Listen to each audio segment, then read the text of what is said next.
Olá, pessoal! Sejam bem-vindos a mais um episódio do Moda na Mochila. Eu sou a Mariana Lima e hoje eu vou conversar com a minha amiga Yulia Uitarsa. Fazia tempo que eu não gravava um Moda na Mochila com alguma amiga.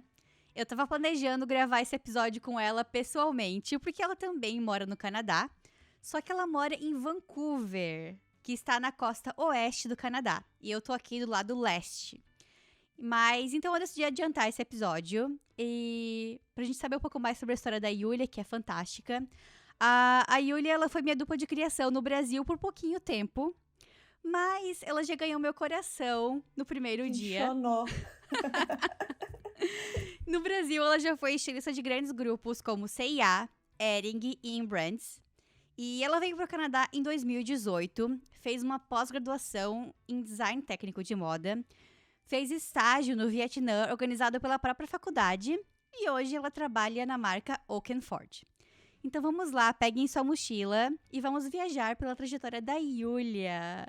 Yuyu, muito obrigada por ter citado o meu convite. Quer dar um oi aí para os mochilers? E aí, galera, e aí, mochilers? Eu sou a Yulia. Então, eu dei uma pincelada na introdução sobre o que você faz atualmente aí no Canadá, mas elabora aí pra gente, conta pra gente um pouquinho mais sobre a tua posição hoje em dia, o que tu faz, sobre a marca que tu trabalha.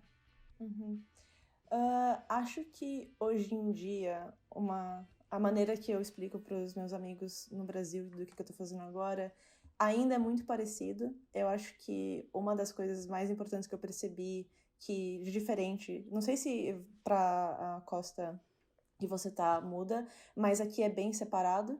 Que no Brasil a gente era meio que tech developer e designer, né? A gente fazia a ficha técnica e também era estilista. Aqui é extremamente separado. Só que a empresa que eu tô, eu ainda faço os dois. Porque a categoria menor, eu faço acessórios, joias, homeware, que é decoração, vela, vaso, o que você imaginar. E agora eu também faço Oak Refined, que é o sustentável, e Fast Production, que é um processo que cuida das coisas mais trendy, que tem que meio que ir para a loja mais rápido. E eu gosto de dizer que eu sou, na Oakenford, eu cuido de categorias mesmo, e o meu trabalho é ter uma visão geral de tudo para conseguir acompanhar as roupas, por assim dizer. Então, é muita coisa, o grande desafio é ter aquela mente gêmeos. Gente, eu sou geminiana, eu já vou falar que eu sou a menina da astrologia. E de ter aquela mente rápida de fazer todas as conexões e lembrar o que está acontecendo com as bolsas, o que está acontecendo com os sapatos, o que está acontecendo com o main apparel, que seria a linha principal, e conseguir construir uma história forte e consistente para poder capturar o consumidor dentro da loja de uma forma que tudo seja, enfim, né, costurado junto. Então, hoje, eu diria que eu tô no momento que eu sou 70% designer e o matemático, e o 30% seria tech developer, que é a pessoa que faz ficha técnica. Porque agora o time cresceu, eu tenho mais gente comigo, mas eu sempre acho muito interessante que eu fui muito valorizada aqui no Canadá por ser a profissional que eu era no Brasil, que é ter os dois mundos juntos. Do lado engenheiro técnico da ficha técnica, mas também do ser o problem solver e ser criativa e ter uma paixão por moda e saber o que está acontecendo e curtir tendência. Então, eu dou muito crédito à minha carreira no Brasil por ter me preparado para ser uma profissional completa aos olhos do mercado canadense. Em Toronto também é parecido. Eu já trabalhei em empresa pequena, então também já tive que fazer os dois, porque eu era a única pessoa lá no início que era da área criativa. Aos poucos eles foram contratando mais pessoas, e aí quando eu saí de lá, a gente tinha uma technical designer, e eu como designer mesmo, para fazer a parte mais criativa. A empresa que eu trabalho hoje também, assim, tem um setor específico para parte técnica, um setor específico para parte do design.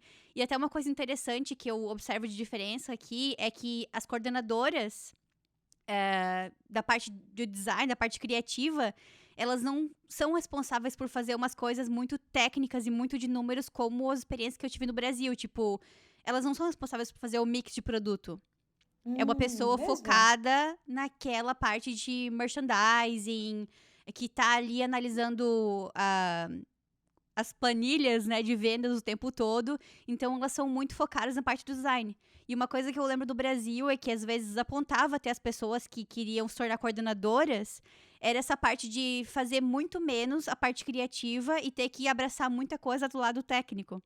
É meio louco como muda, né? Eu sempre acho interessante que os mesmos nomes que a gente tem em diferentes empresas são job descriptions completamente diferentes. Na Oakenford, de novo, a minha categoria é um pouco diferente. Tem um designer manager, mas eu respondo diretamente para a diretora criativa, porque isso é o que eu amo da minha posição hoje. Eu realmente fiz a posição se adequar à minha personalidade. E eu amo a parte técnica, eu amo fazer assortment, entender da cartela de cor, qual que é o mix, tipo, pô, por que eu vou trazer uma bolsa laranja? Vamos ver venda. Uma coisa que eu puxo muito meu assistente é tipo, por que você escolheu fazer isso? Entendeu? Qual que foi o seu racional? Eu sou extremamente racional, eu tenho uma visão bem específica do que eu acho que é ser designer e eu não me considero uma pessoa criativa. Eu acho que existe criatividade em ser problem solver, mas eu sou bem anti a glamourização do designer, sabe? De ser, meio doido, meio, tipo, super criativo e artes. Eu não. Todas as minhas decisões de design são pautadas em análise, em dado mesmo. Eu diria que eu sou quase uma engenheira, porque mesmo quando eu tô construindo um produto, eu fico pensando o que vendeu, por que vendeu, qual que é o tamanho. E isso também foi muito por causa da minha pós-graduação, que era extremamente... Vamos pensar na funcionalidade do produto? Uhum. Hoje eu tenho uma concepção muito mais forte do que eu quero, qual que é a experiência que eu quero que o meu consumidor tenha ao interagir com esse produto. E isso fez muita diferença. Eu sinto que, como eu cresci como profissional, é muito da intenção que você coloca e a energia que você coloca nas coisas. É diferente até como você pode escolher que tipo de designer você quer ser. Eu acho que é super possível, eu acho que é possível no Brasil, eu acho que é possível no Canadá, você entender que existem variações de designer, que você pode achar empresas que vão te acolher da forma que você gosta e o que você é apaixonado por. Com certeza. Tu comentou ali agora que isso foi uma influência da tua pós-graduação, né? Sim, pode ser, mas como eu te conheço de antes, eu acho que você já era assim antes. Tem alguma coisa que eu acho que tu acha que te influenciou nisso? Alguma pessoa que fez você se inspirar nessa parte mais prática? Ou sei lá, alguma coisa de astrologia que tu estudou que tem a ver com isso? Super pode ser. Com certeza isso aí é meu ascendente, minha lua em touro. Meu pai é engenheiro, ele é extremamente racional. Sabe, não tem como você falar que seus pais não te influenciaram, mas pra mim, eu acho que vem muito de um lugar mais de... eu sempre tive muita preguiça de como a indústria de moda meio que coloca a gente numa posição de ter que ser estilosa, de ter que criar um respeito baseado em imagem para sua opinião contar. Então, eu meio que... eu queria me libertar desse... Eu tenho que ser estilosa, eu tenho que usar marca tal, eu tenho que me vestir de tal forma, apesar de eu achar importante. Mas na minha mente de, 20 anos, eu achava que se eu trouxer o dado, se eu trouxer a análise, é foolproof, entendeu? Eu não tenho que ficar provando para você que eu sou maneira e que eu sei qual é a tendência, se eu te trouxer esse dado que, olha, eu fiz minha pesquisa, eu vi esse produto em 5 marcas que são os nossos benchmarks, eu vi essas 5 influencers que são importantes para nossa categoria usando esse produto e eu tive um produto ano passado parecido que vendeu. Não tem discussão, eu posso ser a mais charmosa, a menos charmosa, a mais bem vestida, a menos bem vestida, o dado não muda. Acho que é importante a gente ter um instinto, entendeu? Mas para mim, o meu instinto me leva para que tipo de dado eu estou procurando. Eu tô te ouvindo falar agora e eu tô assim, cara, que pena que eu não continuei trabalhando contigo por muito tempo. Foi massa. Porque, assim, eu acho que pra mim falta um pouco desse lado, assim, mais focado no prático, mais no número. E eu acho que se eu tivesse continuado trabalhando contigo por algum tempo, acho que eu ia ser influenciada. E eu acredito muito naquela frase que fala: você é influenciado pelas 5 pessoas ao seu Sim. redor. Então, ai, mas muito feliz pelo tempo que a gente já pôde compartilhar e criar essa conexão. E vamos então voltar um pouquinho para assim, o início da sua trajetória. Quais foram as coisas mais marcantes da tua carreira que te trouxeram até agora? Eu acho que uma coisa que meus estagiários assistentes sempre me perguntam, tipo, por que você decidiu fazer moda? Uhum. E eu sempre falo, eu tive um gigante privilégio de que eu nunca tive opção, sabe? Eu acho que existe algo muito confortante e libertador em não ter uma opção. Eu sempre gostei de desenhar. Eu era uma criança que eu tinha muita insônia, minha mãe me colocou num curso de desenho e nessa escola tinha um curso de moda, então eu com 13 anos eu tava fazendo um curso de styling, sei lá, era um negócio assim. E depois disso eu fui pro Senai, Senaizeira, fiz o curso, que é curso técnico, que é o curso que você faz com o ensino médio em moda. Os meus pais sempre foram super, né? Nossa, a gente quer que você seja feliz, a gente quer que você trabalhe com o que você ama. Então a gente se mudou para Santa Catarina para eu poder estar no polo da indústria Caraca! têxtil. Eu não Sim, sabia isso. Vocês moravam é, antes, vocês moravam onde antes? é, meu pai era consultor, então a gente morou em vários países, mas antes de Santa Catarina, eu tava em São Paulo. E aí eles se mudaram pra lá Sim. Meu pai foi pra convidado pela você. VEG, Good Old VEG, e a Nossa. gente foi lá, porque era um polo têxtil, e meu pai achava que ia ser muito melhor para minha carreira. Isso é a minha família, é extremamente, tipo, carreira e a função acadêmica. Aham. E se eu estivesse em Santa Catarina, e foi assim que eu parei lá. Mas eu sempre amei moda e eu nunca tive dúvida de que eu seria estilista, né? Que hoje eu falo designer, mas na época eu falava bem estilista. Uhum. E foi muito fácil pra mim, porque eu tô desde os 14 anos meio que, né, naquele Sim, alvo. sim. Então, é reconfortante. Eu nunca pensei, nossa, e se eu fosse, tipo, advogada? Tipo, não, eu É, nunca seria é. advogada. Eu sempre falo isso, que é a coisa mais, assim, a coisa mais difícil da vida de uma pessoa é saber o que ela vai fazer da vida.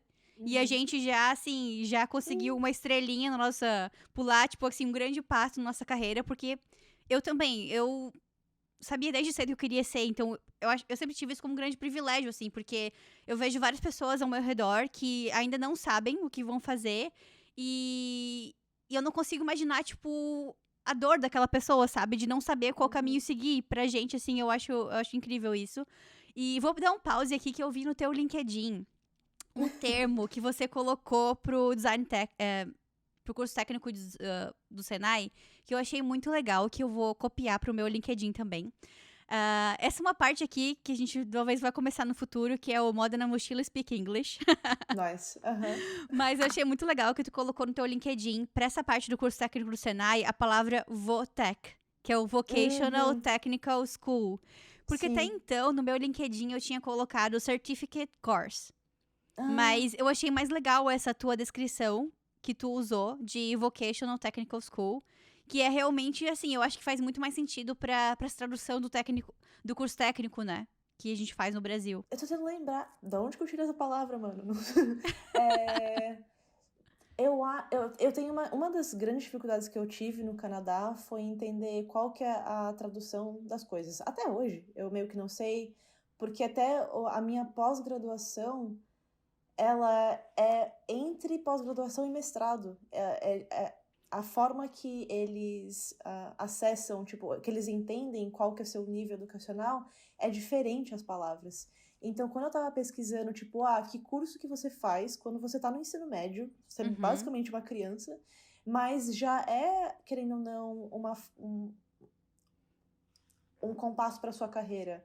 E eles chamam de vocational, que é tipo, você gosta de construir robôs. Você vai ter aqui na América do Norte cursos que vão ser tipo de megatrônica, ou de robotics, ou de computação, mas que é focado para essa pessoa de, sei lá, 15, 16, 17 anos de idade.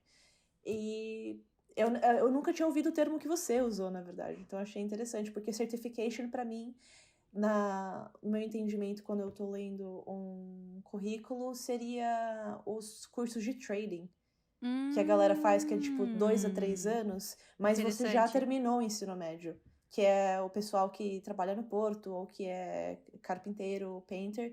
Pra mim, o Sim, certification é mais aquilo, e não interessante. vocational. Mas eu não É, acho que tá errado. eu achei bem interessante esse termo que tu usou, já vou atualizar meu LinkedIn ali.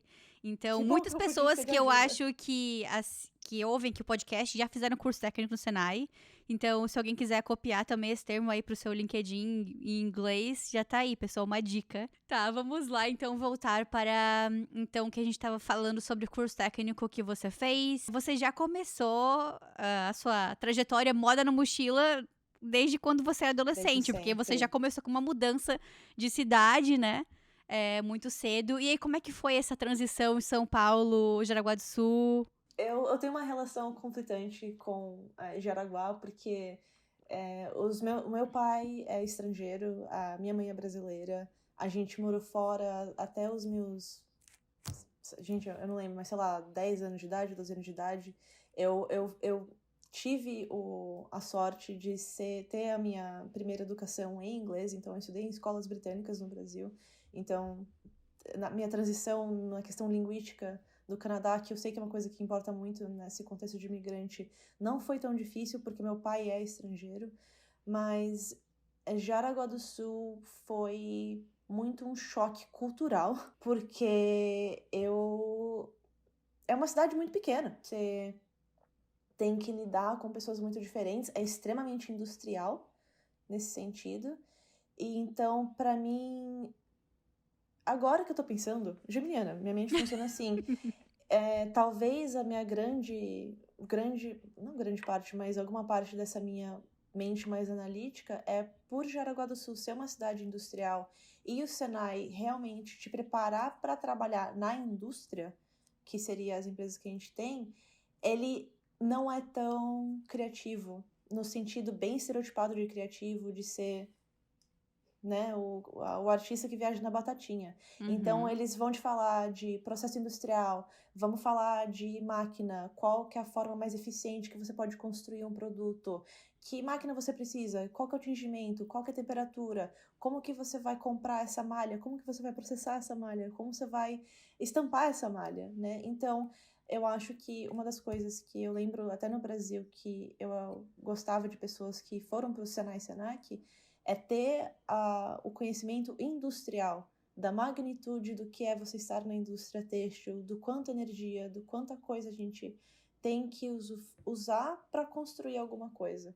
Então, talvez essa minha parte analítica vem muito também de realmente saber como a roupa é feita, porque tem muito designer que nunca pisou no chão de fábrica. Para mim, eu lembro de ser uma designer que eu sempre lembrava, como é que a costureira vai fazer isso, mano? Uhum. E essa minha visão veio do Senai. Sim. E eu tenho gratidão por isso. Ah, eu acho muito legal também. Uma coisa que eu sempre falo aqui é que, assim, eu achei muito legal que os teus pais super te apoiaram desde novinha lá e mudaram de cidade pra isso. Pra gente que, pra mim e pra outras pessoas que são do sul do Brasil, também daquela região têxtil, é um grande privilégio, porque é muito raro que os seus familiares vão falar pra você não faz moda porque você vai morrer de fome, porque é muito fácil o acesso a trabalho, a emprego ali naquela região. Então, tem muitos cursos também, né? E eu ouvi relatos de muitas pessoas lá de São Paulo, Rio de Janeiro, que falaram que os pais não queriam que fizesse moda porque não tá lá na cara, né? Tu não pode fazer um curso técnico ali e no dia seguinte já pisar no chão de fábrica e conseguir um emprego, né? As minhas colegas de classe, tanto do Senai quanto da faculdade ali do Sul, elas almejavam trabalhar nas fábricas ali, na Malve, na Marisol, na Uhum. Deller, que é de Joinville. E eu acho que quando tu faz um curso mais criativo, como eu já entrevistei pessoas aqui que, por exemplo, estudaram na faculdade Veiga de Almeida, lá do Rio de Janeiro, que era uma Uhum. faculdade muito mais artística. Elas talvez pensavam muito mais em trabalhar com estilistas famosos de São Paulo, né? Que é uma coisa muito mais artesanal e não tão chão de fábrica. Interessante isso. Interessante, agora eu tô. Cara, faz muito tempo que eu não penso no contexto do Brasil. Então, pra mim é tipo, tá tudo vindo na minha mente, mas eu acho que é muita experiência que eu tive, talvez, na Brands. Deixa eu lembrar, na C&A tinha muita gente da FASM, né? Que é a Santa Marcelina de São Paulo. Eu lembro que várias colegas minhas eram também do Senac, então tinha esse, E é muito doido como a faculdade realmente te molda pra ser o profissional que você vai ser. Porque eu lembro de, tipo, falar com a galera da FASM e eu ficava, meu, essa pessoa tá viajando, tá ligado? Não dá pra fazer isso. E eu imagino que da mesma forma eles deveriam mirar e falar assim, mano, essa mina é muito chata, tá ligado? Ela não é criativa e ela tem que se soltar. E então é um conflito importante da gente ter, porque é sempre, né, o equilíbrio de, né, eu tô te puxando pra Sim. realidade e você tá me puxando pra ser Aham. criativo. Então era rico. As pessoas esquecem que, meu, a Ering tem mais de 100 anos, é surreal, sabe? São empresas que realmente construíram a cidade. Eu sempre fico pasma como, no contexto mais socioeconômico de como uma empresa pode modificar o arredor. E Santa Catarina é têxtil mesmo, sabe? E nesse lance de criatividade, eu acho que é muito quase uma visão que você vai ser respeitado como em qualquer outra profissão. E realmente é uma sorte nossa de que é só um emprego, sabe? Você não tá quebrando um paradigma, trazendo vergonha para a sua família, escolhendo ser estilista nesse sentido. Então, realmente bem corajoso meu pai, né? Vamos mudar minha família inteira para minha filha poder fazer moda, sei lá. Então, eu sou bem grata, mas meio que esse foi o meu OG story em Santa Legal. Catarina. Então, vamos pular agora para a próxima fase. Então, você fez curso técnico no Senai, depois se mudou para São Paulo de novo para fazer faculdade no Senac. Você também trabalhou primeiro foi na Luaruana, né? Que era lá de Joinville. E aí, depois, você foi pra CIA, certo? Isso. Cara, eu sou de São Paulo. Eu falo, mano, mais do que respiro, sabe? E eu amo São Paulo. Eu acredito que se eu tenho um amor na minha vida é a cidade de São Paulo. Eu me sinto em casa lá. Eu entendo a importância de Santa Catarina, mas, mano, eu não gostava. Eu não me enquadro. Eu passava muito nervoso, politicamente falando, em Santa Catarina, e eu sentia muita falta da dinâmica paulista de, tipo, meio hustle culture, que é uma coisa que eu mudei na minha cabeça também. Mas eu voltei para São Paulo. Eu trabalhei na Luaruana, que era uma empresa pequena de Joinville, e foi muito doido, porque eu não tinha nenhuma experiência, e era eu e a dona. E a dona era uma modelista extremamente talentosa, então ela eu acho que modelista, na verdade, é o emprego mais importante na indústria de moda. Eu fico pasma e fico triste que eu não vejo tantas pessoas focadas mais nisso. Mas é que eu não tenho talento, eu não consigo números, não é minha vibe. Mas eu peguei muita experiência de, tipo, visão tridimensional na Luaruana de um produto. E quando eu voltei para São Paulo, eu consegui um estágio na CIA. E quando eu tenho entrevistas aqui no Canadá, eu falo que a minha maior influência foi a CIA. E como a CIA, ela tem na América do Sul, no Brasil, na América Central, no México, e ela também tem na Europa, mais pro lado leste-oeste, sei lá. Enfim, lado da Rússia, Lituânia, etc. Então é uma empresa gigantesca. Mas muitas pessoas aqui na América do Norte não conhecem, eu sempre falo, a CNA é meio que a Primark, a H&M, de tamanho, é gigantesca. E realmente foi a empresa que me formou como profissional, que me preparou para absolutamente todos os desafios que eu tive na minha vida. Eu lembro que na CA a gente usava um termo CAZete. E eu falo, eu sou CAZete até hoje, eu lembro daquela época, e foi muito anos formativos, né? Eu tava na faculdade ainda, então você ser jogada num contexto de extremamente corporativo, de ser Varejo, especialmente, extremamente. né? Que é muito mais. Tipo, competitivo pra caralho. Você meio que fica assim, nossa, tipo, isso é sério, sabe? Pra mim foi um lance de tipo, eu tenho que ser melhor, eu tenho que ser mais rápida, eu tenho que ser mais esperta, eu tenho que ser mais eficiente.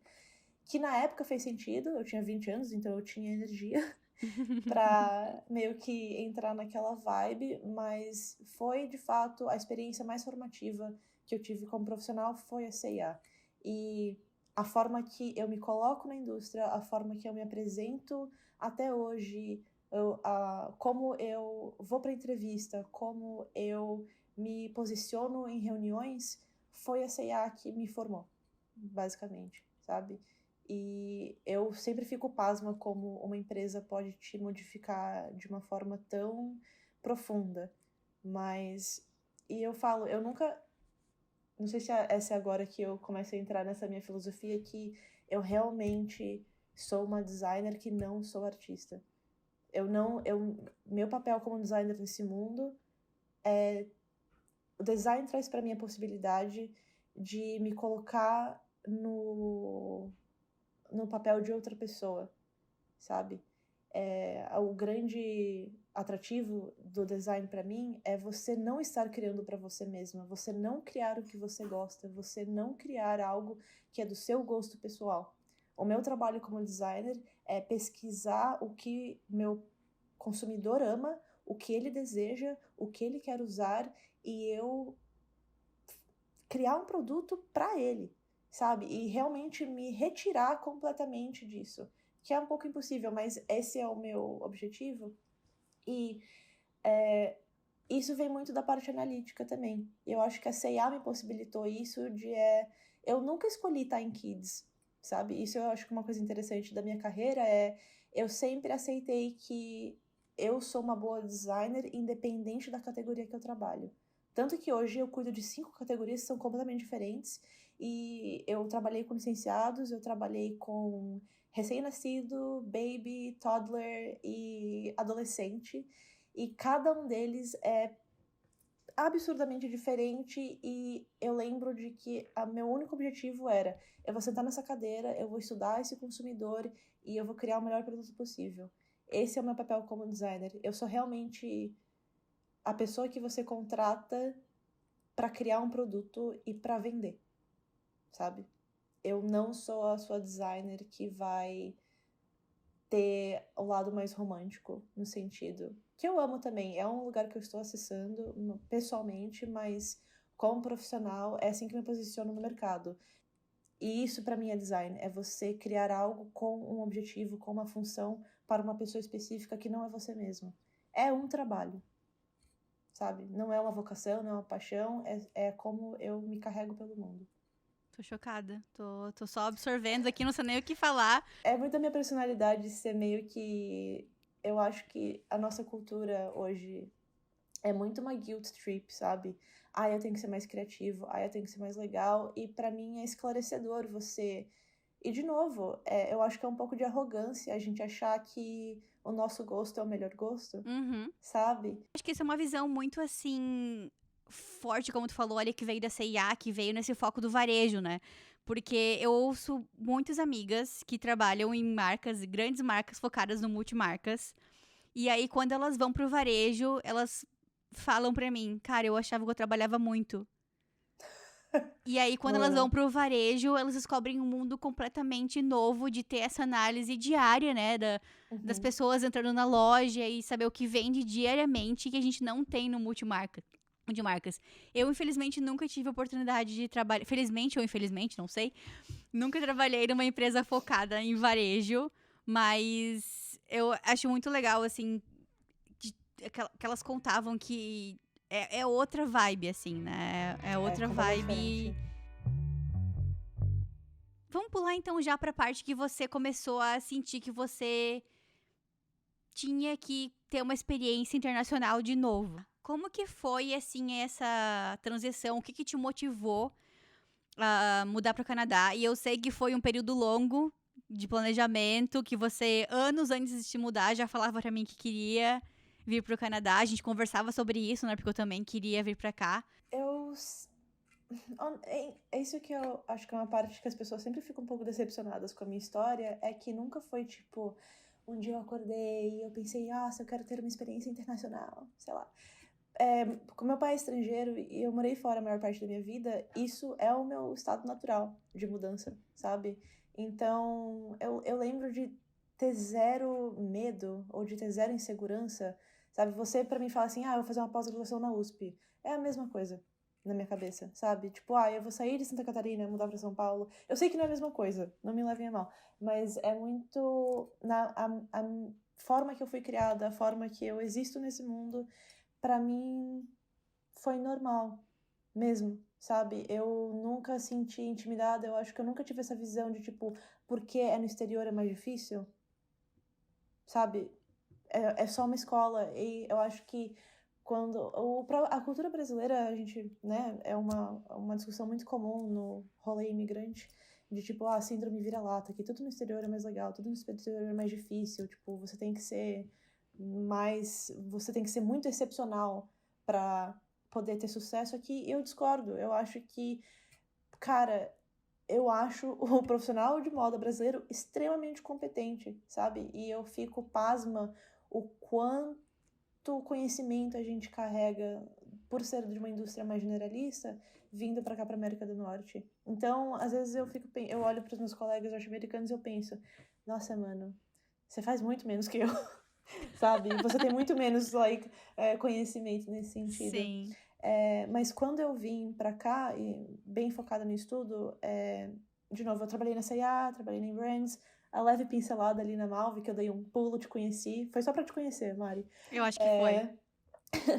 Aí eu fui para Hering, então toda a minha carreira eu diria que foi em fast fashion, né? Que é alto volume, é extremamente na tendência de ser rápido, né? De ser aquela indústria muito venda, venda, venda e análise. Eu lembro que na C&A, eu como estagiária, eu tinha que apresentar análise de vendas. Eu tinha que falar a porcentagem de quanto vendeu e por que eu achava que não vendeu, falar de alocação, sabe? É um mundo completamente diferente. E quando eu estava escolhendo o meu curso, eu queria algo diferente. Eu tenho um pouco de conflito com a indústria de fast fashion, eu tenho esse lance tipo, pô, mas né, planeta, ecologia, não dá para ignorar mais discussões éticas nesse sentido. Tipo, você trabalha em fast fashion, qual que é o seu carbon footprint, né? Qual que é a sua responsabilidade por lixo, por consumo extremo, por produtos que não são bons? E eu tenho duas opiniões nisso, só que eu escolhi meu curso porque eu queria ser uma designer com mais intenção. Eu queria olhar para a criação de um produto de uma forma diferente. E a tradução que você falou seria Tech Apparel Design. O meu curso, ele foi criado pelo Chip Wilson, que é o fundador da Lululemon, que, por sinal, é o cara que pagou a minha scholarship nesse sentido. Então, obrigada, Chip. Tu conseguiu uma bolsa? Sim, foi uma bolsa. Dá mais detalhes aí, dá mais volta. Não, a KPU, a Quantum Polytechnic University, eles têm a escola deles de design que chama Wilson School of Design. E Wilson é o nome do Chip Wilson, que ele é o grande patron, sei lá, financiador dessa minha pós-graduação. E a esposa dele estudou na KPU também, então eles têm uma história muito legal com a universidade. E tem a bolsa pro alunos estrangeiros, porque eu sinto que no Canadá eles entendem o valor da diversidade profundamente, de como é mais rico você ter pessoas de background diferentes. E eu também consegui a bolsa por mérito, por ter um portfólio legal. Então, sabe, eu dei sorte que eu não tive que, sei lá, mano, me destruir financeiramente para adquirir essa pós-graduação. Vou colocar uma side note aqui. Tu começou a falar sobre a diversidade. Na empresa que eu trabalho, eles fizeram agora uma apresentação que eles chamam de conferência global. Que todo mundo parou, assim, praticamente o dia inteiro pra assistir um monte de vídeo lá, que foi tipo aquela apresentação da Apple, de lançamento. Sim, só que corporativa. Okay. Falando, assim, tudo que... Quais são os planos pra marca, os planos pra empresa, pros funcionários. E uma das coisas que eles falaram muito foi diversidade. E aí eles falavam assim, aqui dentro da Canada Goose global, a gente fala 57 línguas diferentes. Por exemplo, eu não lembro se esse era o número, mas eu lembro que era um número, assim, exorbitante. E aí, naquele momento, eu falei assim, caramba, tem dias que eu saio daqui depois de uma apresentação, porque pra mim, assim, diferente de você, pra mim o inglês ainda é uma coisa que eu tenho que batalhar ali todo dia, e às vezes eu penso, pô, a galera não cansa de falar inglês no trabalho, e então, uma coisa que às vezes tem dias, normal, que eu saio da apresentação assim e penso, cara, se eu tivesse falando português, o quão mais foda eu seria, sabe? O quão mais, assim, Sim, igual eu seria dessas pessoas sim. que são aqui nativas. E quando eles falam esses assuntos, quando eles trazem esses assuntos dentro da empresa, me deixa um pouco mais confortável, assim, de pensar. Nossa, então eles querem que a gente esteja aqui, não importa se eu falar uma palavra errada, uma gramática errada, tá tudo bem, sabe? Deixa um pouco mais de conforto aqui no meu coração de imigrante. Mas tá, essa era a minha side note aqui Não, sobre eu isso. acho que é um assunto extremamente importante porque as pessoas não entendem que. Eu li em algum lugar, ou tenho alguma teoria de que pessoas que são bilíngues, eles têm uma personalidade diferente, né? Eu, em português, eu sou bem mais. é, Hoje, minhas duas personalidades do inglês e português, elas estão migrando mais. Mas no começo, eu conseguia ver como em português, eu era muito mais, tipo, malandra, quase, sabe? O meu linguajar era muito mais, tipo de, tipo, trocar ideia, de ser mais Aham. fluido. E em inglês eu tinha que ser mais, tipo, eu sou mais paciente e eu sou mais pautada. E eu lembro que durante a minha apresentação do Capstone, que é o TCC, por assim dizer, da pós-graduação, um colega falou para mim que ele é brasileiro também. Ele falou assim: Nossa, Yulia, eu acho muito doido porque você apresenta bem o bastante para esquecer a palavra, inventar uma coisa e fazer uma mímica que explica exatamente o que você quer dizer, sabe? Então, eu sempre me considerei uma boa comunicadora e eu acho que isso não tem tradução. Eu lembro que o meu capstone foi focado em roupas esportivas para mulheres muçulmanas. Uhum. E eu tava, tipo, a indústria de Vancouver, basicamente, né, perguntando coisas difíceis pra mim e meio que, né, questionando as decisões que eu tomei. E eles falaram alguma coisa tipo assim, e por que você escolheu fazer isso? Deu, porque tem que ser woke. Eu fiquei, mano, eu não acredito que eu usei essa palavra.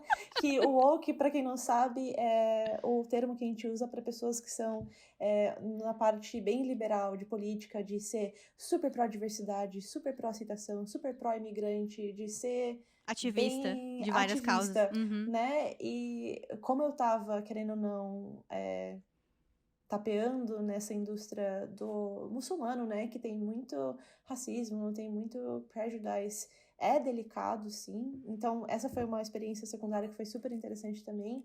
Eu tive que usar aquela palavra porque todo mundo ali ia saber exatamente o que eu estava falando. Então, eu Uhum. sempre... E é engraçado que na Oakenford, a Oakenford, ela foi... A CEO, ela é coreana. O meu assistente é da Filipinas, eu sou brasileira, quase ninguém é de lá, do Canadá, apesar de seria meio a meio, né? E eu tava discutindo com o meu assistente alguma coisa assim, que palavra que a gente. Era huggy hoops, né? Pra brincos. E pra mim, huggy hoop é qualquer coisa que você clica. E pra ele achava que huggy hoop era qualquer coisa pequena. E a gente tinha que escrever uma descrição e eu brinquei, tipo, sim, coloca os dois ESL, que é English Second Language, pra Aham. escrever descrição, tá ligado? Tipo, que ideia idiota. Mas essa é a questão. Eu não sei aí na sua costa, mas aqui desse lado as pessoas são tão abraçadoras de quem não fala inglês perfeito, de quem não Também. fala inglês, blá blá blá. E, cara, a gente dá jeito, sabe? Eu acho que trabalhar em retail me ajudou muito também na conversação. Eu acho que isso é uma dica que eu dou para todos os imigrantes que eu Uhum. conheço. Trabalhou na Vai, Adidas também, né? Antes de começar trabalhei na na Adidas. loja da Mano, Adidas. Uhum. isso, eu falo, vai trabalhar na loja, mano. Você vai conversar com um número de sotaques tão absurdo e, né, serviço, Com você tá lidando com o cliente. certeza. Ajuda muito. Acho que o pessoal tá cansado de ouvir eu falar disso já, mas eu trabalhei na IKEA antes de trabalhar aqui.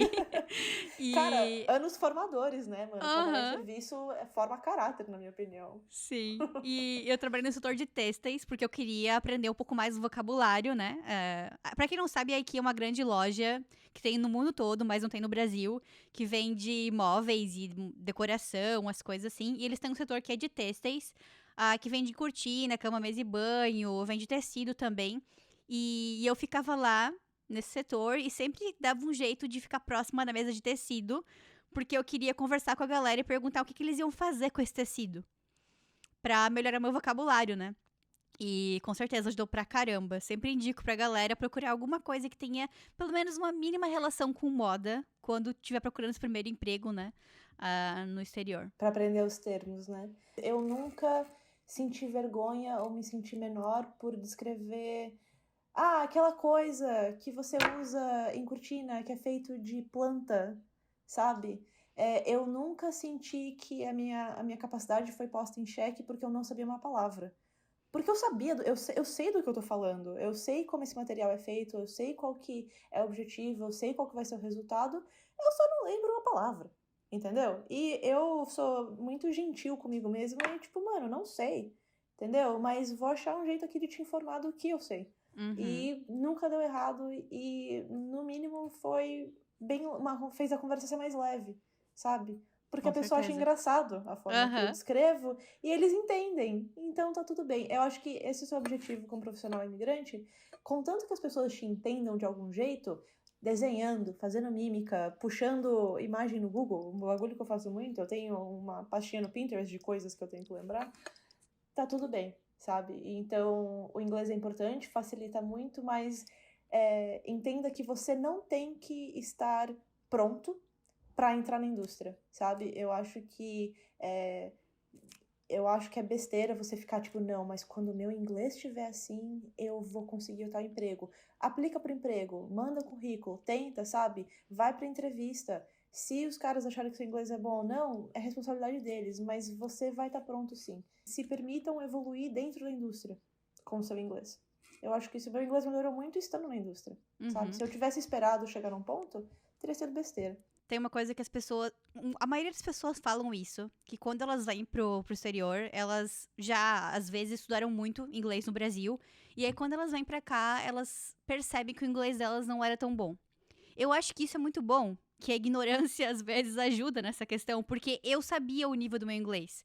Eu vim passar 2 semanas aqui no Canadá sozinha, eu sabia que eu sabia me virar, mas eu não achava que o meu inglês ainda era bom o suficiente pra trabalhar como estilista, apresentando uma coleção. Então, eu acho que, às vezes, a ignorância é a melhor chave pra gente tentar, pelo menos, sabe? Ignorance is Porque bliss. por eu saber que eu saber como é que era o meu nível, já me fez colocar um pé atrás e não, talvez, arriscar mais cedo, sabe? Bom, mas vamos voltar agora pra Eu posso pra sua continuar falando isso pra história. sempre, mano. Eu tenho um milhão de ideias, É. mas vamos voltar, assim. Vamos voltar então, porque esse episódio é pra falar sobre a trajetória da Yulia, mas eu tô sentindo aqui já que ela vai participar muito aqui no Moda na Mochila ainda. A gente Sobre deve vários fazer um assuntos. tópico, tá ligado? O É, inglês, a liberação de estilista na lista. exato. É muito rico, querendo ou não, né? Mas ok, trajetória. Tá. Enfim, consegui essa bolsa na KPU, eu queria ser uma designer que estava produzindo com mais intenção, e hoje no meu trabalho eu vejo o quão importante foi, porque esse curso que eu fiz, ele foi criado para meio que a cater. É que nem o Senai, sabe? Te preparar para a indústria de Santa Catarina. Esse curso te prepara para a indústria de Vancouver, que é Lululemon, Arc'teryx, KitchenAce, que são marcas que são extremamente focadas em esporte. O que é muito engraçado, porque eu odeio esporte. Eu não faço yoga. Eu não faço trilha. Eu nunca fiz a Grouse Grind, pra quem entende o conceito de Vancouver. Eu não faço esportes. Não é minha vibe. Eu até acho estranho que tu não se mudou pra Toronto ainda, tá? Porque é muito mais urbano do que É mais Vancouver. vibe. Mas, meu, é tão de boa aqui em Vancouver. Eu não sei se eu estaria pronta pra voltar pra hustle culture, que é Toronto, pra ser honesta. Entendo. Aqui, mano, dá tipo 4 da tarde, eu tô. Mano, hora de vazar. Tô indo embora, sabe? Sim. E Eu acho com que certeza, Toronto é Vancouver, diferente. eu gosto muito falar disso, mas depende muito da empresa, porque a empresa que eu tô hoje, eu acho muito bom que todo mundo também vai embora, até as diretoras, as coordenadoras, acho que tem um grande papel da empresa, assim, e às vezes, quando você trabalha numa empresa... Tá, eu tô me ensinando muito aqui, vou cortar essa parte, senão eu não vou ouvir a tua história, mas enfim, depende, eu acho que depende Tem muito muito da assunto. empresa. Muito tempo sem conversar, cara. Não, é que eu acho engraçado porque, assim, eu acho que a gente ainda trabalha muito, mas a nossa mentalidade da hora de ir embora mudou, né? Meu, na C&A, 9 da noite, eu tava... Hora de ir embora? E aqui eu fico tipo, mano, vou pra casa, não dá. Eu acho que é muito da idade também, sabia? Eu acho que a gente vai ficando mais velho e as coisas mudam também. Então, Pode ser. tem essa relação também.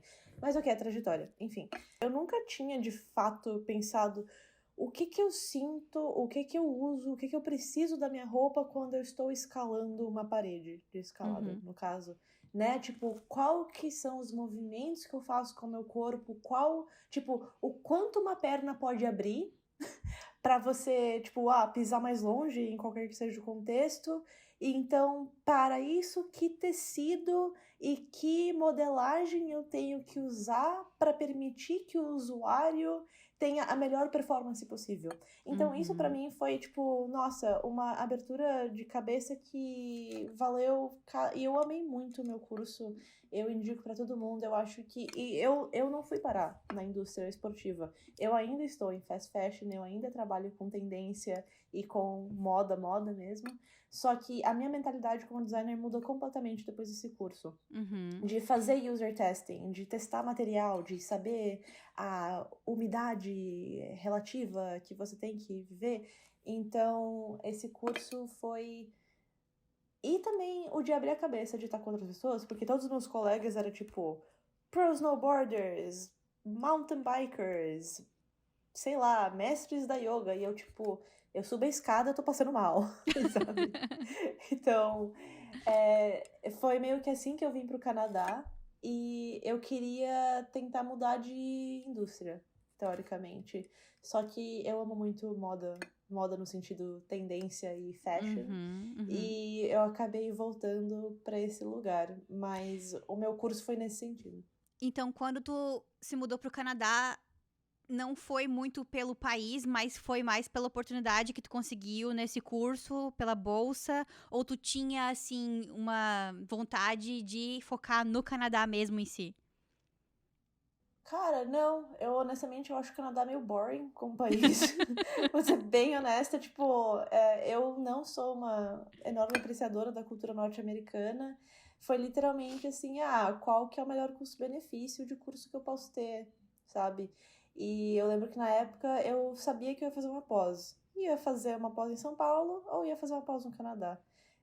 Eu lembro que na época o meu parceiro, ele gosta muito da América do Norte, por isso que eu não explorei a Europa, mas eu acho que eu fiz a escolha certa porque eu me achei muito no Canadá.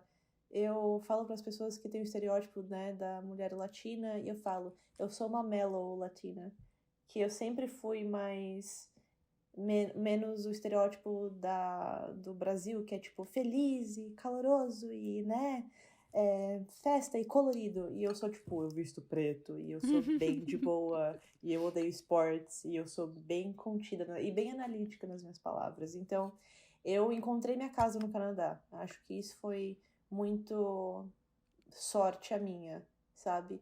Mas eu acho que trabalho, estudo. Se eu conseguir um trampo na Europa, eu vou. Se eu conseguir um trampo na Ásia, eu vou. Eu acho que... Não sei, eu gosto de pensar que não faz tanta diferença assim, sabe? Eu acho que eu acho que minha trajetória, ela acontece da forma que tem que acontecer, independente de onde eu tô, e eu não penso muito nisso, sabe? Eu acho que não é o grande drive da minha carreira, tipo, mudei para outro país. Não, cara, o meu drive foi, nossa, o que que eu tô fazendo com a minha carreira? Qual que é a minha visão como designer? Essas são as coisas que me definem como ser humano, não qual país que eu escolhi. Massa. Nesse sentido. Não sei se isso faz sentido, talvez eu Não, mude acho que ideia, faz sentido. Eu mas... acho que, como tu falou ali, é libertador. E antes de me mudar, tanto de sair de Joinville, Jaraguá do Sul, pra São Paulo, primeiro passo já, né? Já é uma grande mudança. E depois vir pro Canadá, eu acho que antes disso, eu ficava muito presa, assim, no pensamento que colocavam na minha cabeça, que era assim: ah, não, eu acho que eu não moraria naquela cidade. Ah, não, eu acho que eu não moraria naquele país. Sempre pela observação de alguém que já morou lá. Mas eu realmente não sei qual que é a minha vibe, sabe? Sim. Eu tenho que morar naquela cidade, naquele país, pra realmente poder dizer se eu moraria lá ou não. Eu acho que eu tinha muito esse pensamento antes, assim, de sempre tipo, ah, não, acho que não. E aí depois que tu começa a mudar, a conhecer novos países, tu começa a pensar que tu tem que criar a tua própria opinião sobre aquele lugar, sabe? Sim. Sobre aquele lugar. Então, eu acho que realmente isso é libertador. E achei muito legal isso que tu falou, de focar mais no amplo, né? Do que você quer pra você, pra sua carreira, do que focar exatamente num lugar. Porque a melhor coisa que tem é ter expectativas baixas, né? Sobre algum Sim, lugar, total. pra não se arrepender. A gente falou um pouquinho sobre isso antes, né? Mas eu fui na Oaken Fort, a gente tem um programa que chama Peer Buddy, que você introduz a pessoa nova que foi contratada para a cultura da empresa e me colocaram de par com um cara do Brasil, o que foi super engraçado. E eu lembro dele me perguntar, tipo, como é que eu faço? E eu falei, meu, a minha experiência, eu acho tudo tão complexo, sabe? A jornada do imigrante, em qualquer país que seja, você vai ter que passar pelo rolê imigrante. Faz parte. Então, as pessoas sempre meio que buscam de mim, tipo, como que eu faço para pular uma etapa? E eu acho que a ideia de pular uma etapa é uma etapa do rolê imigrante, sabe? Você achar que, não, eu não vou Adorei. falar mais com brasileiro para eu melhorar o meu inglês e eu fico tipo, mano, não vai acontecer do jeito que você tá imaginando.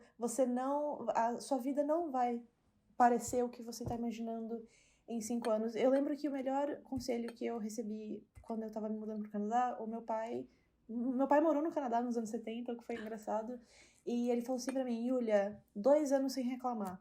Não sei se eu concordo com essa visão, mas na época eu usei isso muito, tipo, mano, é 2 anos sem reclamar. É desafiador pra caramba, sabe? Você vai ficar inseguro com inglês, sim. Você vai trabalhar uns trampos zoados, sim. Você vai ter que, sabe, se esforçar e só de se adequar a uma cidade nova, entender como que o ponto de ônibus funciona, sabe? Não subestime a energia que tem que ser colocada em migrar. É difícil, sim. Eu acho que a gente, como imigrante, tem que se valorizar muito, que eu olho para as pessoas que são daqui, eu penso a dificuldade de migrar, as pessoas não entendem o quão louco é, sabe? Como isso muda você. Mas não sei dizer, eu tava explicando pra ele, você vai viver todas as fases do imigrante e se permita viver isso também, entendeu? Se permita ser um imigrante. Você agora participa sim desse grupo, você agora sim tem essa bandeira de, né, diversidade, de vir para um país com a sua experiência, com a sua bagagem e de que você tem valor por causa disso, sabe? Então, pra mim, eu tive uma experiência muito positiva, fui muito acolhida na comunidade. Eu tava te falando antes que hoje a maioria dos meus amigos são canadenses ou não são brasileiros, é uma minoria, na verdade. E eu me encontrei, sabe? Mas eu também acho que se um dia eu não me encontrar mais, eu vou pra outro lugar. Entendeu? Mano, vem pro Canadá. Não gostou? Vai pra Europa. Não gostou? Tenta de novo. A minha Às prima tá vezes vindo da até outra Austrália. cidade, né? Às vezes até outra cidade. Dentro do Exato. Canadá, o Canadá também é grande, não tão populoso Gigantesco. quanto o Brasil, mas às vezes só você mudar de cidade, ou até mesmo pra quem tá no Brasil, né, e não tá contente com essa cidade, mudar pra outra cidade já ajuda pra caramba. Eu acho que às vezes a gente tem uma mentalidade muito tipo, qual que é meu objetivo, sabe? E eu tento me libertar dessa visão onde eu vejo assim, o que que eu quero experienciar agora, né? Uhum. Qual que é a realidade que eu quero viver? Como que eu quero me posicionar no mundo, sabe? Eu acho que um dos feedbacks mais val- valorizantes, sei lá, que eu tive na Oaken Fort foi eu tava reclamando que eu tava cansada, que eu tava burnout, que eu tava trabalhando muito. Minha chefe olhou pra mim e falou assim: "Você tem a oportunidade aqui de fazer esse emprego funcionar pra você. O que que você precisa? O que que você quer? Que horas que você quer ir embora? Entendeu? Quanto de energia você quer colocar nessas categorias? Entendeu? E eu fiquei tipo, caraca, mano. Eu não gosto muito desse papo porque eu acho que a gente meio que entra num nível que a gente retira a responsabilidade da empresa também sobre cultura e sobre Com ter certeza. mental health. Mas eu também acho que tem uma parte que você tem que se responsabilizar em criar a realidade que você quer, Uhum. sabe? Agora que tu falou disso, eu lembrei de duas coisas. Tá. Primeira coisa é de um livro que eu sempre falo aqui. Que faz tempo que eu não leio o livro, tá, gente? Mas esse livro me marcou pra caramba, eu li no ano passado. É do Netflix. E eles falam muito disso, da como o teu gerente, o teu coordenador, os seus superiores influenciam no modo como você trabalha. Então, uma coisa Uhum. que eles fazem lá dentro, eles têm uma política de férias ilimitadas. Mas eles tinham uma preocupação muito grande que as pessoas não fossem tirar férias, Porque se o chefe dela nunca tirasse férias e ficasse sempre nessa rotina, tipo, louca de trabalhar sempre, a pessoa não iria se sentir confortável de também sair e tirar férias. Então, lá dentro, através dessa política, eles sempre incentivam as pessoas a pendurarem fotos das férias pelos murais da empresa, Que a irado. postarem, a compartilharem, pra Uhum. falar, tá tudo bem, sabe, tirar férias. O teu colega de trabalho tá tirando, o teu chefe tá tirando. Então, tem uma influência muito grande nos seus superiores, né? E quem tá ao teu redor, como é o ritmo de trabalho da empresa em si. Outra coisa que eu lembrei também foi de um episódio que eu gravei com a Ali Piazeira. E ela falou que ela tava trabalhando como designer num hostel lá da Itália. E ela tava meio que assim, já, tipo, de saco cheio, pronta pra pedir a conta, entrar no carrinho dela e dar um rolê pela Itália. E aí Uhum. ela chegou pra chefe dela e reclamou de tudo que tava errado, que ela queria mudar no trabalho, que ela não queria mais. E aí a chefe dela falou assim: tá, então deixa eu anotar aqui as coisas. Isso aqui eu consigo resolver, isso aqui tu pode mudar, isso aqui tu pode fazer. Tudo que ela tava insatisfeita, a chefe falou que conseguia mudar. E ela falou: cara, fodeu agora, eu não vou mais dar o rolê na Itália. Putz, vou ter que ficar aqui agora. Melhoraram. Aí. E é muito isso que tu falou ali. Tu sentou com a tua chefe e falou, tipo, conversou sobre o que tava te incomodando. E às vezes a gente não coloca pra fora isso, né? E coisas pequenas que poderiam se resolver. Tem um momento na sua jornada de imigrante que você tem muita, tipo, você percebe com muita força, tipo, nossa, eu sou imigrante, eu não sou daqui, entendeu? Mas a empresa que eu trabalho, ninguém é.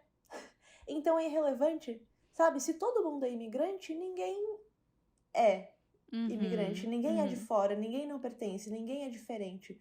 Porque todo mundo é completamente diferente. Então, acho que isso também me ajudou muito no o quão bem eu consegui me adaptar à cultura canadense, porque eu nunca me vi diferente, sabe? Porque eu esqueci uma palavra, a CEO esqueci uma palavra, sabe? E a pessoa canadense às vezes não tinha o conhecimento que a gente tinha por causa do nosso background. Então é uhum. todo mundo nivelado igual, sabe? Então é extremamente democrático nesse sentido, especialmente Vancouver, que é super diverso, que, né, é libertador e é engraçado também, porque é muito importante e não faz diferença alguma, sabe? Eu, como Yulia, eu sou. E é engraçado que no Brasil eu era, sei lá, privilegiada, eu tenho família, eu fiz faculdade, eu tinha um apartamento, eu tinha um carro, sabe? Minha classe social era ok.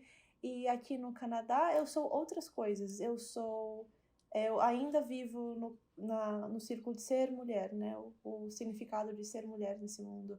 Mas eu também sou a person of color, né? Que eu sou latina.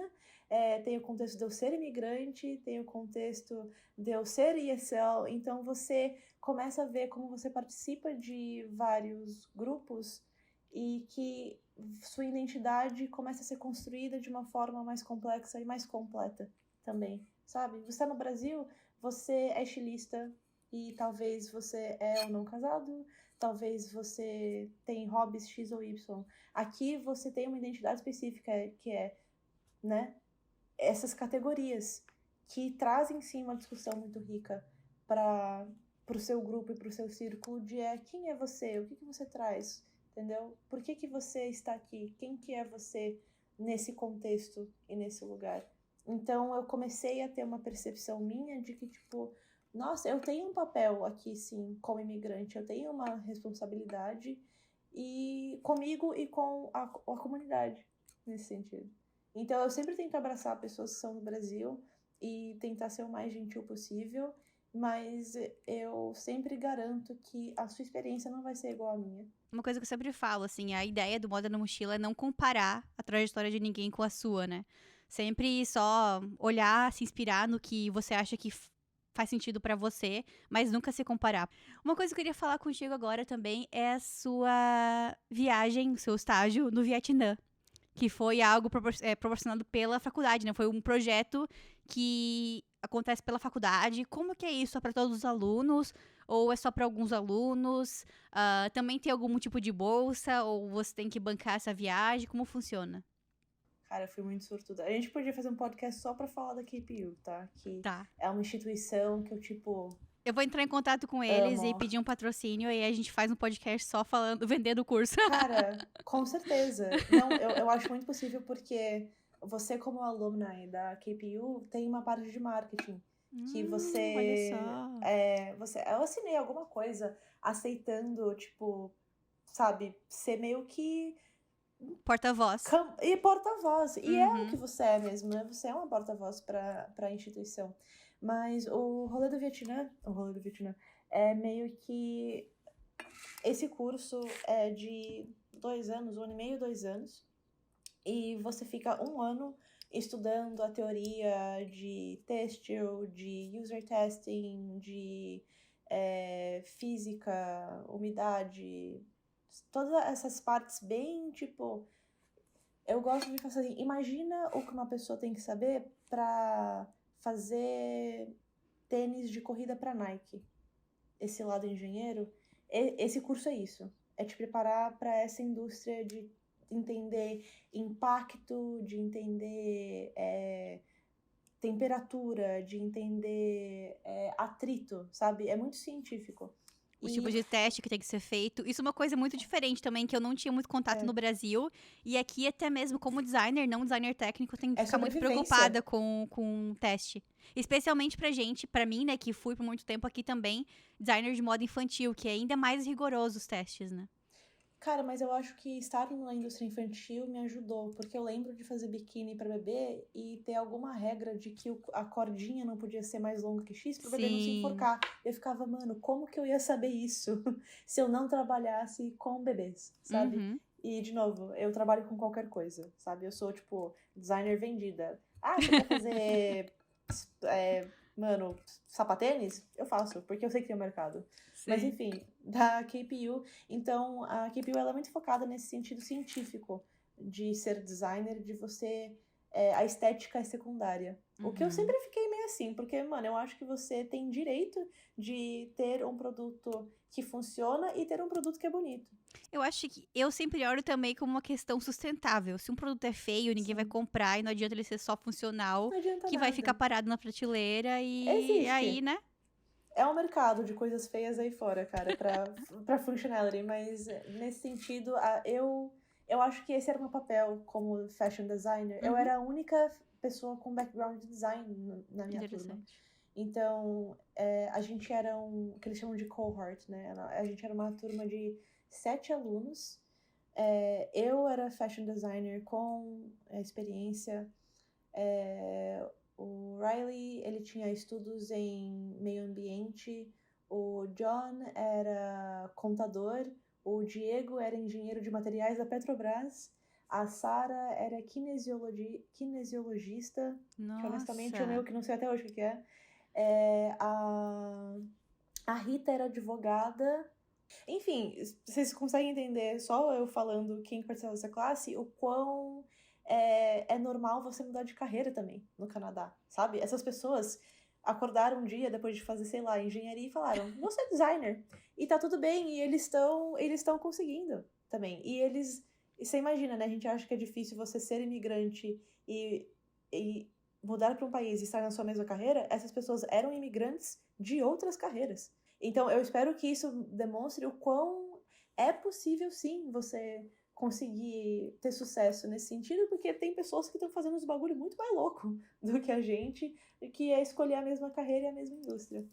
Então, na KPU, essa pós-graduação / mestrado, você estuda por 1 ano a teoria e você tem meio ano onde você está focado no seu capstone, que seria o seu TCC, e todas as classes que você vai ter são direcionadas a você fazer esse capstone acontecer. E no meu caso, meu tema foi Athletic Apparel for Millennial Muslim Women. Então, mulheres muçulmanas millennials que moram em áreas de calor. É muito específico, sabe? Então, foi interessante de uma forma cultural, porque eu não conhecia ninguém que era muçulmano, não é uma religião muito comum nas regiões que eu vivi no Brasil. Então, eu tive que ter muito tato e eu trouxe mulheres muçulmanas para serem consultoras do meu projeto, porque eu queria que tivesse alguém com lugar de fala, sabe? Porque eu acho que esse é o lance da diversidade, sabe? Você entender que importa sim e trazer as pessoas para falarem de um lugar de experiência de verdade. Eu não sei como é ser uma pessoa muçulmana, eu não sei quais são as dificuldades, e foi, cara, as mulheres mais fodas que eu conheci desse projeto, sabe? De ser o estereótipo de mulher muçulmana que a gente acha, que é usando a burca e de ser extremamente modesta, e da pessoa que é, tipo, usando, tipo, regatinha spaghetti strap e fuma e ouve punk e é muçulmana também. Que Então, foda. foi muito rico. E o porquê de eu escolher esse projeto é que é muito difícil você praticar esportes no calor e ser modesta. E ser modesto no termo muçulmano é você cobrir as partes que você precisa cobrir. E isso varia não de religião, dentro, né, do Islã, mas varia de pessoa para pessoa. O quão modesta você quer ser. E foi interessante porque eu me vi nesse lugar porque eu não gosto de usar decote. Eu não gosto de mostrar muito meu corpo. Então, eu vi que isso era um mercado muito maior do que eu imaginava.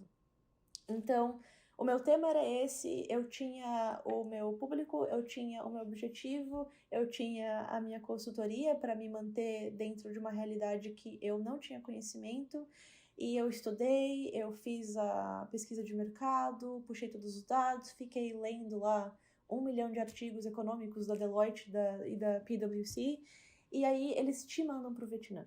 Então, eu fui o último cohort a ter a possibilidade de fazer isso. O privilégio, e eu não paguei nada. Nossa. Na real, eu recebi dinheiro de volta, porque a KPU, eles te dão uma mesada por dia para você se alimentar, e se você não usa, eles te devolvem. Então, eu lembro que eu acho que me devolveram, tipo, sei lá, $150. Achei surreal. Eu não paguei nada. Nem a passagem, estadia, nada. Nada. Eu foda. economizei dinheiro. Mentira, porque eu comprei várias bolsas lá. Mas, enfim, eu poderia ter economizado dinheiro indo pro Vietnã. E o que acontece é, o Chip Wilson, ele tem muitas conexões com pessoas da indústria, né? Porque ele fundou a Lululemon, então ele tem... E não vamos nem falar da personalidade do Chip Wilson, mas eu tô falando dele aqui como fundador da Wilson School of Design. A Lululemon, hoje em dia, é uma das marcas... Assim, eu tava olhando aquela lista de empresas abertas para bolsa de valores que tem o maior valor, né? O maior valuation que eles falam, né? Isso. E a Lululemon é uma, assim, que tá nos rankings no primeiro lugar, assim. Não sei qual uma empresa é sinistra. a posição dela, mas tá numa posição muito boa. Eu até entrevistei uma pessoa da Lululemon aqui já. Vou colocar na descrição ali, o Daniel.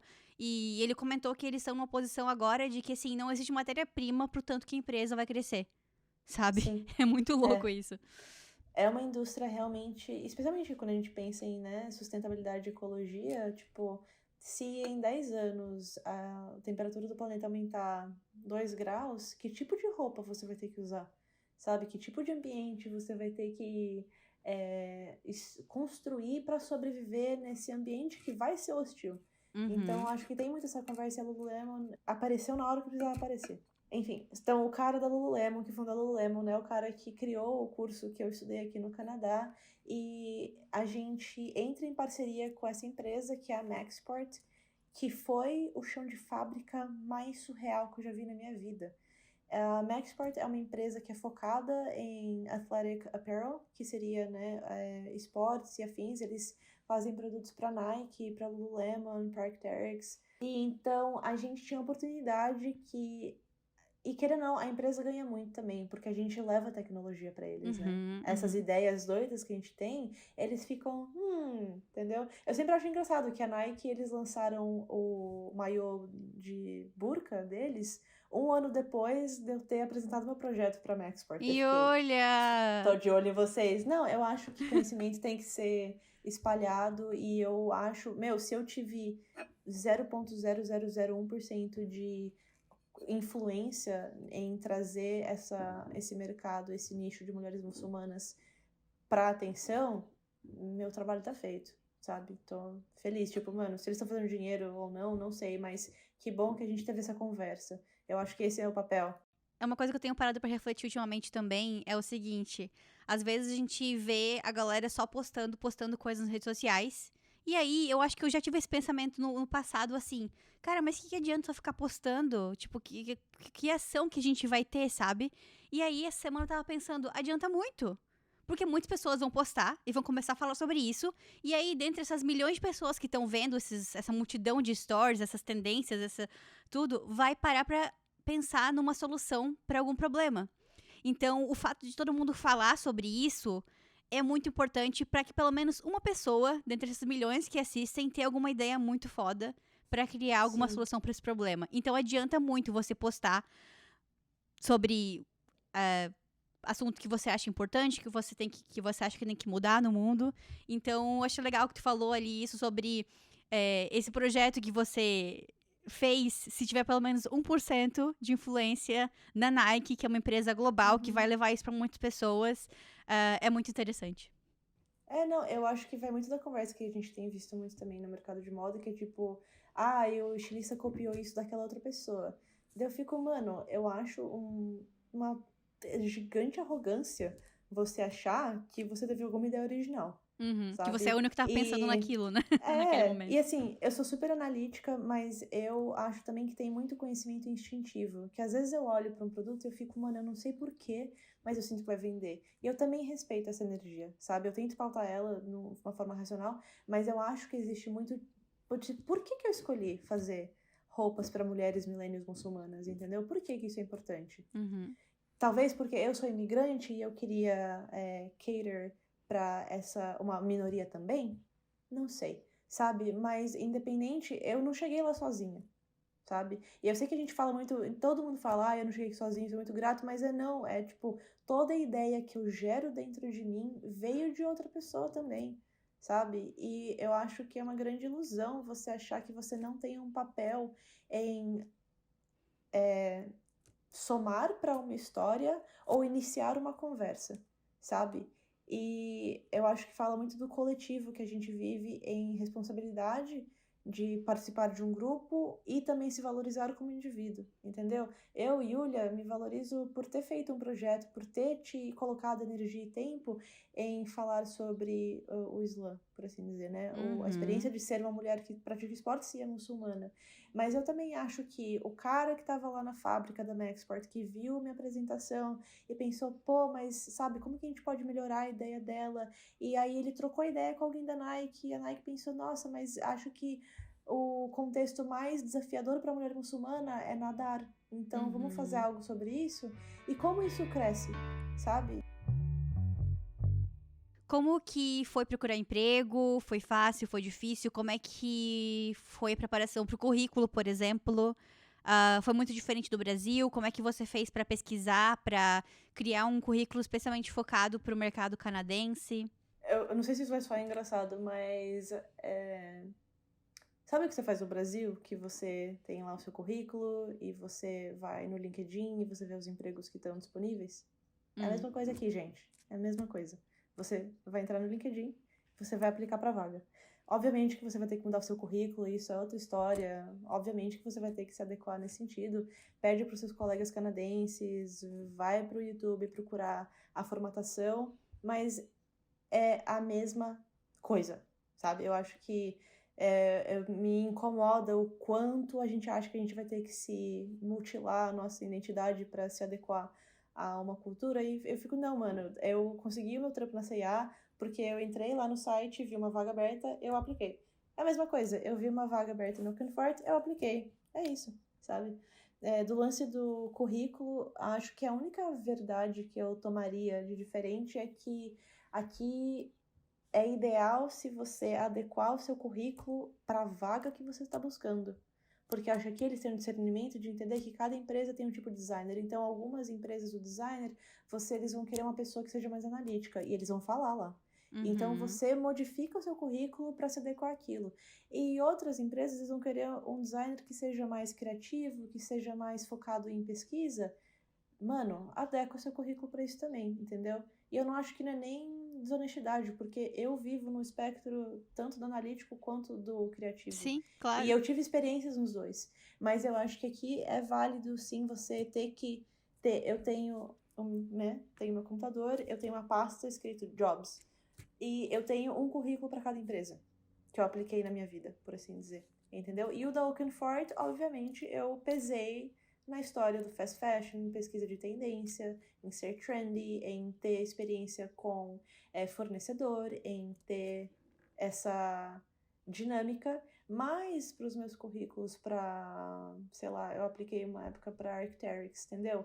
Eu foquei mais na minha pós-graduação. Eu falei mais da minha orientação para detalhe, eu falei mais como eu era apaixonada por entender a função do produto, eu falei mais sobre meu interesse por materiais. Porque eu acho que no Brasil eu tinha um currículo que era tudo que eu fiz, pá, pá, pá, pá, pá, pá, pá, pá, pá, e era responsabilidade do recrutador de ver se eu tinha ou não capacidade para ir para uma entrevista secundária. Até porque as vagas no Brasil, os posts de vagas no Brasil são muito menores de descrição do que os posts aqui no Sim. Canadá, né? Eu lembro que lá no Brasil era assim, estilista de kids. Tem que saber Photoshop, blá, blá, blá, blá, blá, blá. E era isso aí. E aqui eles têm, como você falou, toda essa descrição do que eles... O que a pessoa tem que buscar. É muito maior Que é a descrição. personalidade. Uhum. Eles falam assim, queremos uma pessoa que seja assim, assim, assado. E você tem que... Aí vai num lugar muito de, né, consciência. Tipo, eu sou essa pessoa, eu quero ser essa pessoa. Exato. A empresa tá sendo muito clara o que eles precisam, entendeu? Então, eu quero participar desse contexto. Eu li uma vez um artigo que falava muito sobre cultura de empresa. Aí eles falavam assim, se você é uma pessoa que quer ter uma vida mais tranquila, ter, tipo assim, quer sair no horário, você não vai aplicar pra uma startup. Sim. Porque exato, a startup é uma empresa que cresce muito e a cultura de trabalho deles é uma correria. Então, eles falavam muito sobre isso, de você também ter esse cuidado de aplicar pra vagas que você realmente acha que tem a mesma personalidade que é sua, digamos assim, né? Se você pudesse voltar atrás, tem alguma coisa que você gostaria de ter feito, queria ter te ajudado mais ainda? Por que eu faço essa pergunta? Eu sempre falo assim, eu não gosto de perguntar, você se arrependeu de fazer alguma coisa? Eu falo isso porque, assim, eu acho que eu sou muito feliz por onde eu tô hoje. E eu acho que se eu tivesse feito coisas muito diferentes, eu iria não tá no Canadá, talvez. Entendi. O que eu teria feito diferente?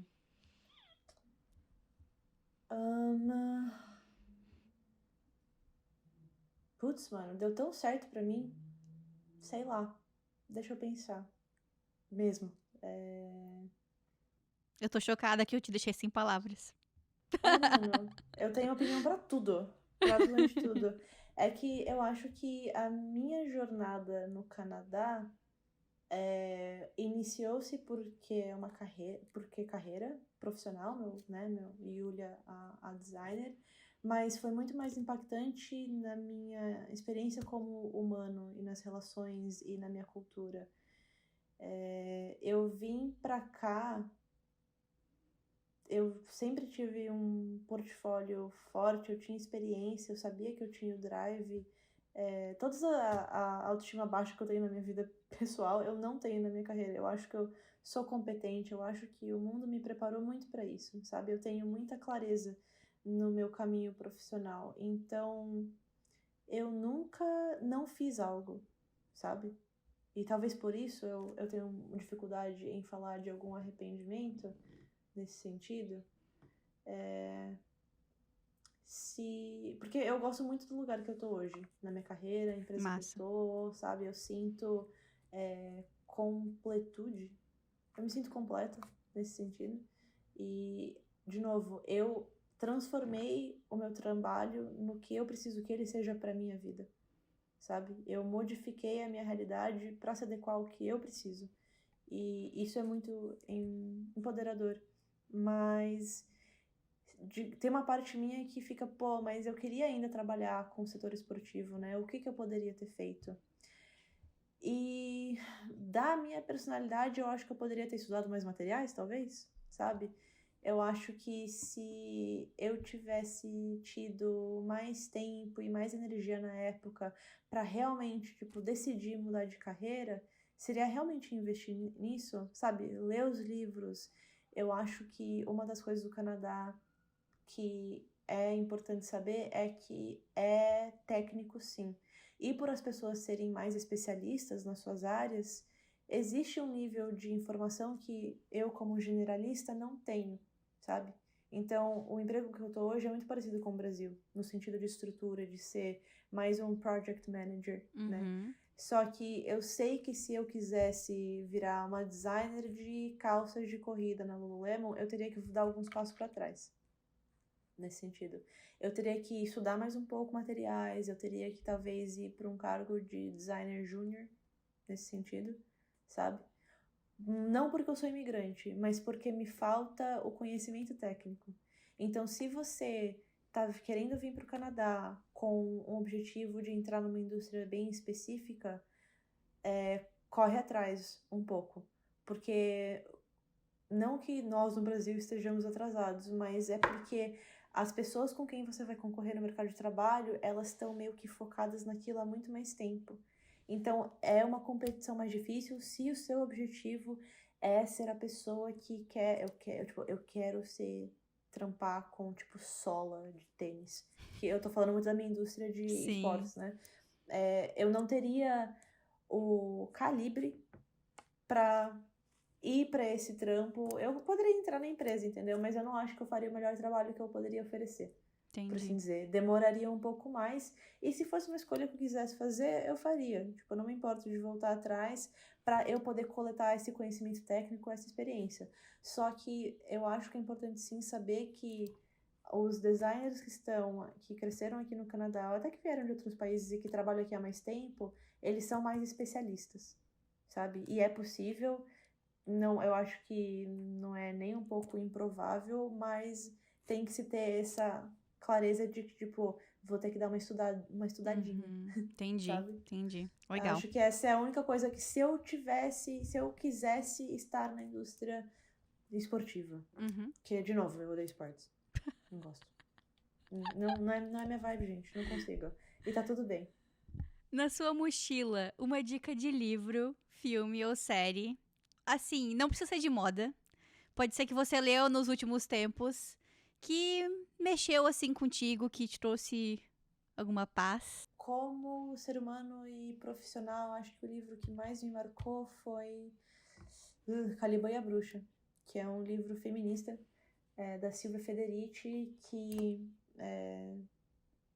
fala sobre a história da mulher no capitalismo pós-industrial e como nós somos oprimidas e obviamente que o que eu tô falando aqui é muito mais uma veia, né, do feminismo, mas como isso se aplica na minha carreira é que eu tenho muita consciência do local que eu ocupo, sabe? Eu lembro de um dia conversar com uma dona de uma empresa que eu fiz uns freelas, ela era estrangeira, ela era dona da própria empresa, e eu falei assim pra ela assim, nossa, você tem noção do quão importante você é? O que você representa sendo uma mulher imigrante que abriu uma empresa e, tipo, tá fazendo sucesso? Dela, eu não acredito nisso, eu sou igual a todo mundo. Eu fico, você não é igual a todo mundo, sabe? E obviamente que eu não fui brigar, né? Porque, mano, mulher é minha chefe, não vou tratar com ela. Mas esse livro, eu acho que me trouxe muito o conceito de que o que é o capitalismo, como que a gente existe nesse, né, ambiente e o que a gente pode fazer para se preservar como ser humano e como mulher, sabe? Porque eu acho que eu sou uma profissional que tem muita paixão, mas eu também entendo que é só o meu trabalho, sabe? E isso é uma coisa que eu acho que no Brasil, acho que uma das experiências mais importantes que eu vivi como imigrante, que no Brasil a primeira pergunta que você faz é: e aí, onde você trabalha? Né? O que você estudou? O que você faz? E quando eu cheguei no contexto de Vancouver, era a primeira pergunta que eu fazia. E aí, tipo, o que você estuda? E a pessoa me falava, não, eu só trampo nessa loja. E assim, mas você quer estudar alguma coisa, né? Pra que faculdade você vai? Eu presumia que era uma verdade deles, não quero. Não, tipo, não é necessário, sabe? Então, pra mim, foi muito libertador eu perceber que existem pessoas que estão existindo nesse mundo sem essa noção de universidade e carreira, sabe? Então, no Brasil, a gente tem um lance de sobrevivência que você tem que ser bem-sucedido. Sim. Você tem que ser top A-game, carreirista e ambicioso e, né? E aqui não, cara. Isso eu pude explorar outros lados meus como ser humano, como mulher, como Yulia, que o Brasil não me possibilitava, sabe? Eu ouço muito podcasts falando pra muitos canadenses, pra muitas pessoas que vêm talvez morar aqui no Canadá e buscam isso, elas têm o trabalho como um meio e não como um fim. Eu sempre falo pro meu assistente quando ele tá estressado, e assim, né, eu diria que eu sou o tipo de chefe que eu sou bem no sentido mais de boa. Eu falo pra ele, né, olha, se tudo der errado, a pior coisa que pode acontecer é a morte. E você não vai morrer, entendeu? Se esse produto não chegar, tá tudo bem. Ninguém vai morrer, sabe? Eu acho que às vezes a gente deixa crescer demais, sabe? E para mim, para minha saúde mental, é importante eu lembrar que isso é só meu trabalho. E minha terapeuta sempre fala muito: trabalho não é relacionamento, você não tem que se sacrificar, sabe? Tem que funcionar para você. Então, hoje eu, Yulia, com 31 anos, tendo trabalhado na indústria há quase 10 anos agora, eu tô num lugar onde eu entendo que, véi, é só um trampo, sabe? E isso não me define, isso não é minha identidade, isso não é minha personalidade. E se eu perder esse emprego, eu vou achar outro. Se eu quiser virar pintor, eu viro. Se eu quiser, sabe, não ter que usar o meu cérebro e, mano, ser garçonete e procurar riqueza de outras formas que não seja minha carreira, é possível, sabe? E isso que eu acho que é o legal de migrar pro Canadá é que é libertador quando carreira não é a coisa mais importante na sua vida.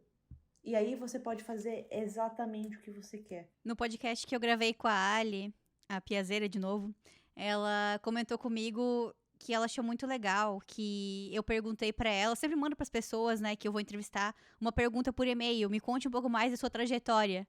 E aí ela me contou que ela achou muito legal que eu fiz perguntas usando a palavra trajetória ao invés da palavra carreira. Porque aí ela pôde falar sobre coisas muito mais, assim, que ela achava interessante na vida dela, né? Não só focada em carreira, mas focada no todo, como você é como pessoa, né? O último quadro é: fale sobre as suas 3 cidades preferidas. Não precisa ser que você já visitou, pode ser que você quer visitar ainda. Uma pra trabalhar, uma pra visitar e outra pra se aposentar. Pra trabalhar, Sim. cara, ui, que difícil. Vamos lá. Pra visitar, eu tô indo pra Berlim agora, então eu vou escolher Berlim. Tá. Eu acho que uma vibe meio São Paulo, acho que bate nesse sentido de ser meio punk, bem cidade, bem, né, bubbling, por vida, por assim dizer. Pra trabalhar, cara, eu acho que a cidade faz diferença na sua saúde mental, mas pra trabalhar, eu acho que o mais importante é você achar um trampo que você se sinta bem e que seja perto da sua casa. Minha maior alegria é ir andando pro trabalho, sabe? Eu atingi um nível assim que eu, tipo, mano, eu vou a pé pro trabalho e é tudo que eu poderia pedir, sabe? Então eu acho que trabalho não tem uma cidade com uma cultura específica que tenha uma cultura que talvez eu me adapte, sei lá, acho que a gente fala em Toronto, tipo, não sei se eu quero trabalhar em Toronto porque eu sinto que eles trabalham um pouco demais. Mas a Canada Goose não é assim, né? Então, talvez a cidade viva, mas eu acho que no contexto da indústria tem muito uma conversa de tipo, mano, as pessoas têm vida, você quer ir pra casa, sabe? E eu tava lendo uma referência esses dias que é muito tóxico a ideia de ser o criativo, que está sempre disponível, que é super flexível e que não tem boundaries, né? E isso é uma coisa que eu penso muito. Então, eu mudaria para qualquer lugar para trabalhar, gente. Eu realmente não me importo, contanto que eu more bem, que eu ache minha comunidade e que eu saia na hora. Esses são os meus 3 pilares de o que é ter um emprego, um trabalho que funciona pro meu estilo de vida, sabe? Eu não me adequaria para uma empresa nesse sentido. Então, mas se eu pudesse escolher, acho que eu gostaria de explorar Nova York para trabalhar. Acho que tem algumas empresas bem interessantes. Eu gostaria de talvez ir para a Ásia também. Eu acho que tem muita coisa acontecendo lá, eles são um mercado super forte, tem muito dinheiro rolando E a gente tem que começar a aceitar que, né, o dinheiro vai para onde oferta e demanda, né? A gente vai ter que começar a pensar bastante nesse consumidor, que é o consumidor da Ásia. E para aposentar, o meu plano é abrir um café e ser uma velha meio rabugenta que só atende quando quer, sabe? E esse café pode ser em qualquer lugar. Pode ser em Squamish, que é as ilhas, sei lá, não ilha, né? Mas é uma cidade zica que tem aqui perto. Aham. Pode ser Vancouver. Não voltaria pro Brasil. Eu realmente me encontrei no Canadá. Acho que bate muito com a minha personalidade, a forma de pensar dos canadenses. Então, né, nisso eu tive sorte, mas sei lá, vai que eu de fato sou aquelas pessoas que vai querer viver 6 meses aqui, 6 meses lá, entendeu? Morar na Itália, não sei. Massa, adorei. É. Bom, estamos chegando ao fim da nossa viagem pela história da Yuyu. Yuyu, muito obrigada por ter aceitado o meu convite. Obrigada. Adorei conversar contigo. Já quero marcar outro em pessoa, como eu tava planejando há um tempo, né? Quem quiser entrar em contato contigo aí, qual que é a melhor forma? Ou não entre em contato. Mano, não me contata não, entendeu? Tipo, eu acho, eu fico meio overwhelmed quando as pessoas me mandam perguntas tipo assim, como que eu faço pra emigrar? Eu fico, mano, vá pesquisar você, entendeu? Se você quiser saber uma coisa da minha história específica, mas eu não vou, sabe? Assim, eu sei que eu tô sendo meio hater agora, mas, cara, quem imigrou tá meio cansado de migrar. Entendeu? Então faz a sua pesquisa, procura nos basics, anota as suas dúvidas e reach out ao seu amigo que migrou. Tipo, eu não tô entendendo essa parte. O que você faz? Sabe? Me contata no LinkedIn. Eu acho que esse é o melhor. Eu sou bem privada com as minhas redes sociais, então me manda uma mensagem lá. Tô sempre com o celular na mão, como todo mundo. Então eu vejo. Eu recebo muitos alunos, né, que estão entrando na KPU, essa é uma porta que eu sempre mantenho aberta, então eu marco café, eu faço Zoom call e eu só falo da minha trajetória e dou o melhor conselho possível. Mas eu acho que se vocês vão entrar em contato com qualquer pessoa que migrou, busquem interesse na história pessoal deles, sabe? Porque o caminho tá traçado, o governo vai te pedir a documentação que pediram para mim é a documentação que pediram para você.